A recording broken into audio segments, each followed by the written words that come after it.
ধুবুৰী লোকসভা সমষ্টিৰ বিলাসীপাৰাত বিজেপি আৰু অগপদলৰ মিত্ৰজোঁটৰ প্ৰাৰ্থী জাবেদ ইছলামৰ হৈ নিৰ্বাচনী প্ৰচাৰ মুখ্যমন্ত্ৰী ডক্টৰ হিমন্ত বিশ্ব শৰ্মাৰ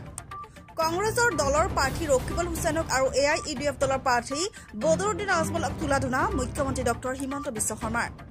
বিলাসীপাৰাত মুখ্যমন্ত্ৰীৰ নিৰ্বাচনী প্ৰচাৰ সভাখনত সহস্ৰাধিক পুৰুষ মহিলা উপস্থিত থকা দেখিবলৈ পোৱা গৈছে। News desk report news Assam any ৰাইজৰ উৎসাহ উদ্দীপনা মোৰ দৃঢ় বিশ্বাস এইবাৰ ধুবুৰীত তীব্ৰ প্ৰতিদ্বন্দ্বিতা হ'ব আৰু AGP দলৰ প্ৰাৰ্থী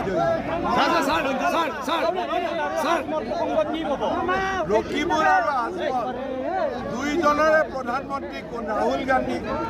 ৰকিবুলৰো প্ৰধানমন্ত্ৰী ৰাহুল গান্ধী আজমলৰো প্ৰধানমন্ত্ৰী ৰাহুল গান্ধী গতিকে তেওঁলোকৰ ৰাস্তা এটাই কেতিয়াবা মহাযুদ্ধ কৰে কেতিয়াবা ভাঙাযুদ্ধ কৰে গতিকে তেওঁলোকৰ ওপৰত কমেণ্ট দি লাভ নাই আমাৰ কেণ্ডিডেট এজনে মোদী আৰু মোদীক ভোট স্যাৰ গৃহমন্ত্ৰী অমিত শাহে কৈছিলে যে অসমত কমেও 12খন আসন পাব আৰু আপোনালোকে কৈছিলে নিৰ্বাচনৰ আগত 13খন পাব আৰু লগতে স্যাৰ দ্বিতীয় পৰ্যায়ত কৰিমগঞ্জ নে নগাঁও প্ৰত্যাহ্বান হিচাপে বিজেপি থিয় হ'ব আমি যি আসন ইলেকশ্যন হৈছে আমি আসনবিলাকত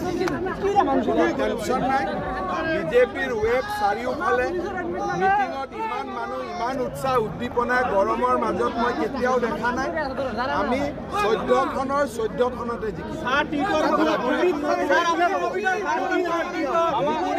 দেখি আছো ফালে গৈ আছো 6 তাৰিখে গধূলিলৈকে ধুবুৰীও ক্লিয়াৰ হৈছে জুবিন গাৰ্গে কৈছে এইটো আপোনাৰ কপি কৰা বুলি জুবিন গাৰ্গে কপি কৰা যেটো নৃত্য আপুনি কৰিছে এইটোৰ লগত কি কথা আছে বিহুটো চবৰে একেই যেটো আপুনি প্ৰথমত মঞ্চত উঠি যি নৃত্যটো কৰিছে সেইটো জুবিন গাৰ্গে কৈছে যে এইটো আমাৰ জুবিন গাৰ্গে কপি কৰা বুলি আপুনি জুবিন গাৰ্গৰ নৃত্য কপি কৰা জুবিন গাৰ্গক কপি কৰিব পৰাটো মোৰ কাৰণে এটা গৌৰৱৰ কথা হয় নে নহয় জুবিন গাৰ্গ অসমৰ এজন সাংস্কৃতিক সম্পদ জুবিন গাৰ্গক যদি মই অলপো কপি কৰিব পাৰোঁ তাতকৈ মোৰ কাৰণে গৌৰৱৰ কথা কি থাকিব হয় নহয় সেইটো it is a matter of pride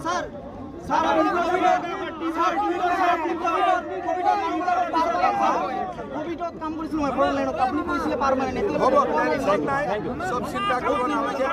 প্ৰধানমন্ত্ৰী